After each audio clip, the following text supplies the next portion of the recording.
pictures that time, is there? All right, good afternoon. It's good to be back without a long presentation from me. First coach to introduce is the head coach of the LSU Tigers, Brian Kelly, who is a three-time National Coach of the Year, 2009, 12, and 18. He led Notre Dame to the BCS championship game in 2012 and 2 CFP semifinals. A little side note for me, I had to take dancing lessons yesterday. My younger daughter's getting married. My dancing lessons are not on video. Brian, though, has had his dancing ability on video. When he was asked about it, he said, when a five-star quarterback asks you to dance, you dance. And when your youngest daughter asks you to dance for a wedding, you take dancing lessons in my case. This is Coach Kelly's first appearance at a conference media event since 2009. Off the field, he and his wife, Pocky, she's a two-time breast cancer survivor, have a foundation named Kelly Cares that's donated nearly $6 million to over 190 causes around the globe. Please welcome LSU Tigers head coach Brian Kelly.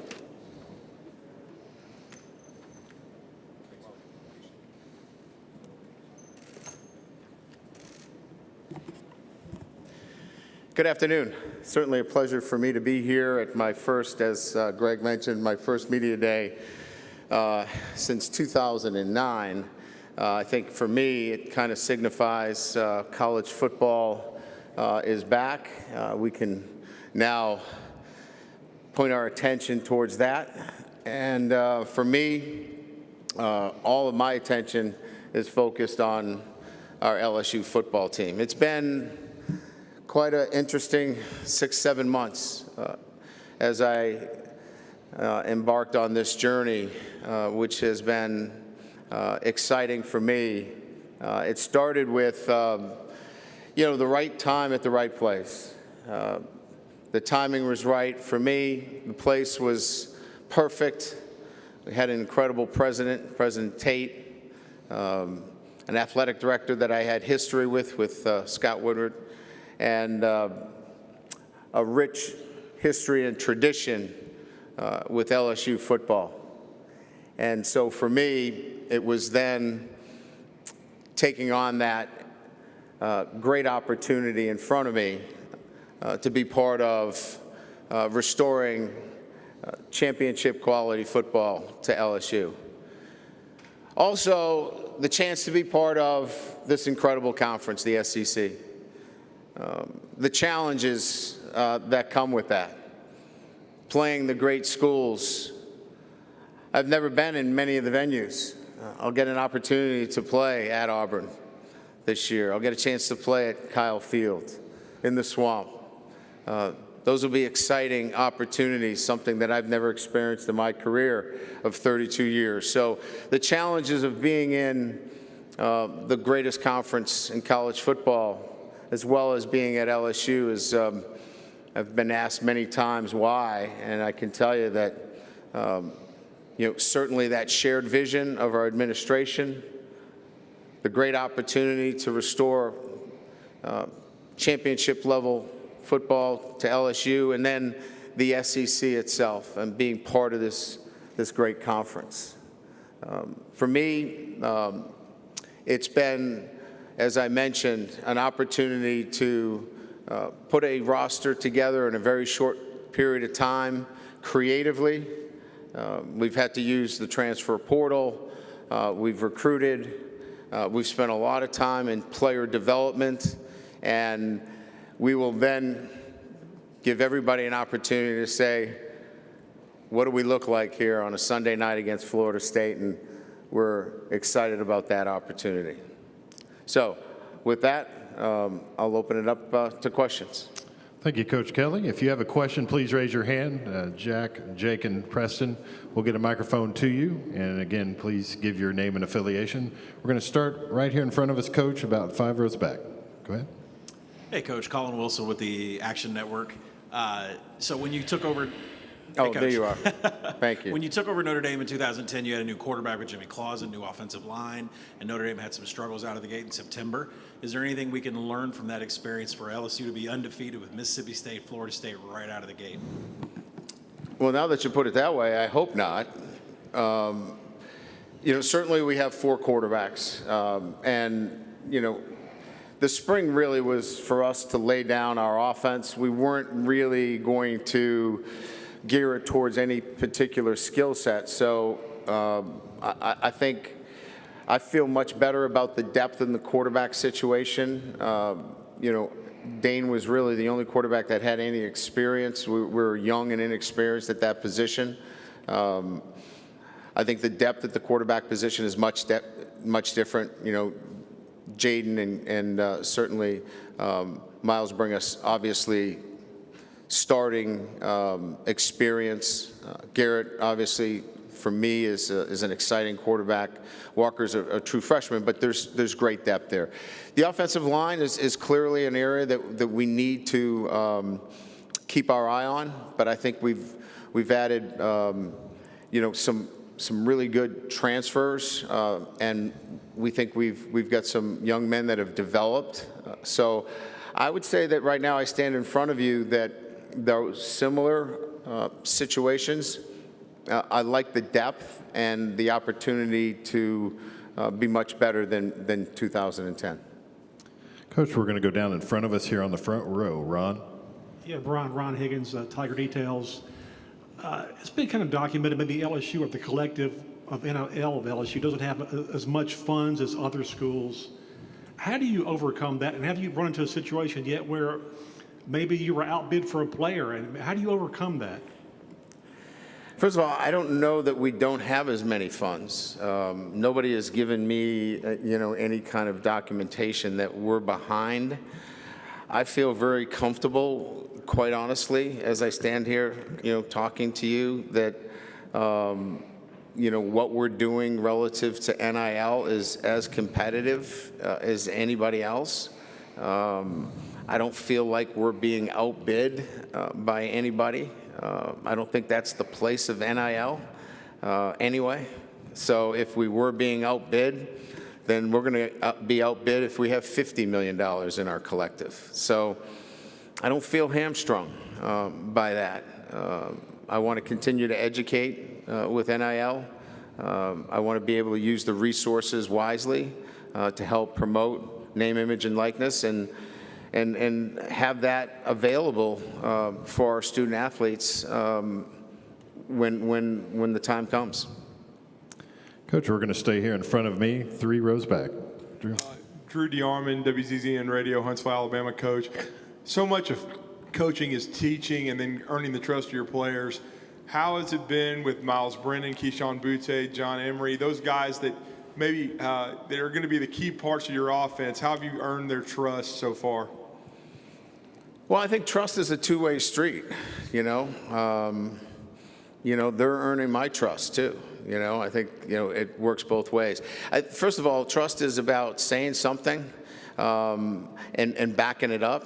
And then, I think continuing that relationship. We're working on that relationship every day through deeds, through things that we put in front of them and say that we're going to do for them, and backing it up, and then asking them to do some things for us and seeing that they back it up. I think in all 3 of those cases, we're building trust. As you know, Keyshawn was just awarded number 7, which we consider, a program number that highlights the very best player, in particular from the state of Louisiana. And that has to happen when trust has been formed. Miles has been one of our best leaders in our program. John Emery's done an incredible job of bringing himself back into our program. So I think you brought up 3 guys that have earned a lot of trust, and we're trusting them. Coach, we're going to stay right in front of him in the second row. Tom? Hey, Coach, Tom Murphy, Arkansas Democrat Gazette. I wanted to ask you about your secondary, what you feel about the talent level there, and the 2 transfers from Arkansas, Fouché and Brooks, how you feel like they might fit in. Well, let me address Fouché and Brooks. They have been outstanding additions to our program. I know many don't like to see that happen within the league, and I'm not crazy about it either. But these are 2 Louisiana kids that wanted to play at LSU, and they have been great additions. Character, I would say that, when we were looking into the transfer portal, we wanted young men that had SEC experience and had ties to the state of Louisiana, and Brooks and Fouché fit that to the T. And I think the secondary has a number of players that I think went out and recruited either through the portal or that were in the program that give us great depth, but they're going to have to go out and prove it. And I think that's an area that is going to have to come together for us, but we think we have depth and we think we have some talent there. Coach, we're going to stay on my side, 3 rows back. Kirk? Kurt Bowles from the Austin American-Statesman. Coach, I wonder why you feel like you're a great fit for LSU since you haven't been in the South that much. And corollary question is that what do you think of Texas and Oklahoma joining an already great conference? Well, I think fit is about, the ability to run a program, at the highest level. I've done it for 32 years. I've had success at Notre Dame, Cincinnati, Central Michigan, wherever I've been. So, running a program and then, developing players, player development. I think those are the most important thing. And I don't think that needs to be, geographical in a sense. I've gotten to love where I'm at in Baton Rouge. I love the people. They love football. They love family. And they love food. And that fits me really well. So I guess I should have been in the South all along. I love the fact that Oklahoma and Texas, 2 great programs, are coming into the SEC. And, that speaks to Coach Sankey and understanding, the lay of the land and being proactive and having 2 great institutions coming into the SEC. We'll be excited about when they officially join to have them on the schedule as well. Coach, we're going to go over to your side, second row, Glenn. Hey, Glenn Gilbo at Outkick.com. Having been at Notre Dame for quite a while, would you be surprised if they joined a conference, or do you think they'll stay independent, and just what do you think of their philosophies toward that? It's probably not been high on my list of things to think about. I've been trying to correct a slice for the last couple of weeks, and I haven't had much success with that, so I'm going to go back to my day job. But I would say that, certainly Notre Dame still is, a coveted, university in terms of, what conference would want them. Jack Swarbrick knows what he's doing. He's got his ear to the ground. They're going to land into a good position no matter what they do, whether they stay independent or whether they go into the, one of the other conferences. Notre Dame can carry itself pretty good. Coach, we're going to go right here on this near aisle in front of me, about 3/4 of the way back. Go ahead. John Bednarowski from the Marietta Daily Journal. Coach, B.J. Ojulari is one of our kids. Yes, he is. Was hoping to get your thoughts on your initial impressions of him and what you expect out of him this year. Yeah. Well, first of all, I've gotten to know him as much more as a person than a player. Saw him a little bit in spring. He's a good player, too, by the way. But as a person, he's what you want to represent your program, and that's why, he's represented us, as our student-athlete representative in the NCAA forums. He represented us in our student, interactions on campus. He represents us here today because his traits are outstanding. His character, how he handles himself in the classroom. He's a leader, and I couldn't say more about the integrity and character that he has, and I couldn't look. We're going to talk about his ability to rush the passer and his prominence there, but I could talk more about the person than the player today, because that's who I've been associating myself with more on a day-to-day basis. Coach, we're going to go all the way back on the left-hand side. There you go. Yes, sir. Edgar Thompson of the Orlando Sentinel. Notre Dame played Florida State 3 of the last 4 seasons, I believe. Where have you seen growth in that program from the team from 18 you faced and then the last 2 under Mike Norvell? Yeah, I think probably more than anything else, the fight in that team. I thought they fought for 4 quarters against Notre Dame last year. That was a team that obviously played to overtime. They were down late, came back. That has a lot to do with buy-in. You could see them playing harder and harder. Maybe that wasn't as visible earlier on. So this is a team now that has Mike's stamp on it. It's going to play hard for 4 quarters. You can see the development of younger players coming along, especially on the offensive line. Defensively, there's a structure there that is sound and fundamental.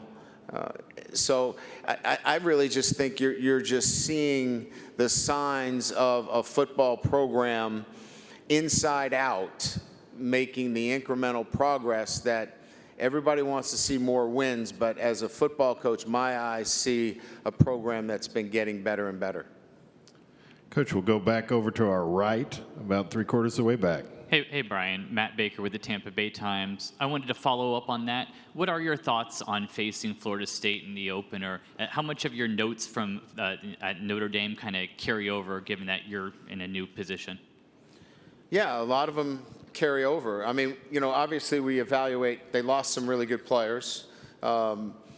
Defensively, obviously, one of the better defensive players in the country. But certainly, we're relying on a lot of that film. And certainly player evaluations, I know a lot about, what they want to do offensively, though they lost their offensive coordinator. There's a lot of familiar, notes that we can go back to. But, we've got a new team. We've got new players. It's an opener. You kind of, you throw a lot of that stuff out because everybody's going to be playing at their highest level in their opener. Hey, Coach, we're going to go on the near left aisle, straight down the middle. Here we go. Hey, Coach. Chris Marler, Saturday Down South. Most important question of the day. In your best Southern accent, what's the favorite or best food you've had since you moved to Louisiana? Well, understand now, I have a Boston, Midwestern, Louisiana accent now. So, it's 3 dialects into one. So it's no longer family. I got like all kinds of stuff to throw at you. So just be ready. The best, it's probably the crawfish etouffee is. I mean, I don't know how you top that. Now, I would say also the grilled oysters. If you haven't had grilled oysters, try that. That'll get your cholesterol level up really high quickly. That's pretty good too. All right, Coach, we'll go over here to our right, alongside the wall, just right here in the front row. Hey, Coach. Mitchell Summers with Fox Carolina. The SEC has really turned into the club that everyone's trying to get into, it seems. So from your perspective, as someone that's on the inside, seeing all these other teams that are trying to get on the inside, can you describe what that's like? Musical chairs. And then the music's going to stop here, and you're not going to have a place at the table. And I think that's scary for a lot of universities. And it's left a lot of internal conversations about where do we go. And so I understand that, right? There was the question about Notre Dame. What do they do, right? Maybe they're better positioned than some, but yeah, it's musical chairs, and there's not enough chairs for everybody. So, and that's the current state of college football. Coach, we'll go in this middle section about 3/4 away in front of me, right there. Hey, Brian. Jacob Goins from ESPN 106.7 in Auburn. Looking at the schedule down the stretch, a lot of tough road games in the SEC, at Auburn, at Florida, Arkansas. How does that, what's your mindset going into those road games in the SEC this season and in future seasons coming from Notre Dame now to the SEC? Yeah, I think it's a great question. I think it's how you train your team. I mean, look, you have to be ready for a battle through December, right? You know, conference championship is in December. So if you're training your team just to get to the first week, you're never going to make it to December. So I think you have to have the end in mind first. And the end in mind first is December, and planning for those kinds of games in October and in November. And so I think you have to be very intentional about how you train your team, how you practice. All of those things matter because you're going to be playing big games in October and November. And look, you want them to be big games too. So let's be clear, right? What you do in September matters because, you know, October is important, or you don't matter in November. So I think answering the question in the fashion of training your team the right way and getting them there is absolutely crucial. Coach, we'll go over here in our right middle section. Coach Michael Giddens with the War Report, Auburn. How do you assess the physical readiness of this team to do what you're planning to implement this season? Are they physically ready from a strength and conditioning standpoint? And then as far as your quarterback situation, what are you guys looking at there? Miles Brennan, looks ready to go. You got Jaden Daniels. How's the quarterback situation looking this spring? Yeah, I think our numbers look pretty good. You know, our GPS numbers show a fitness that will have us prepared for Florida State. We trained outside all summer. We have 2 more days this week, and then we're off. We finish up our summer program with 2 more days of training this week today, counting.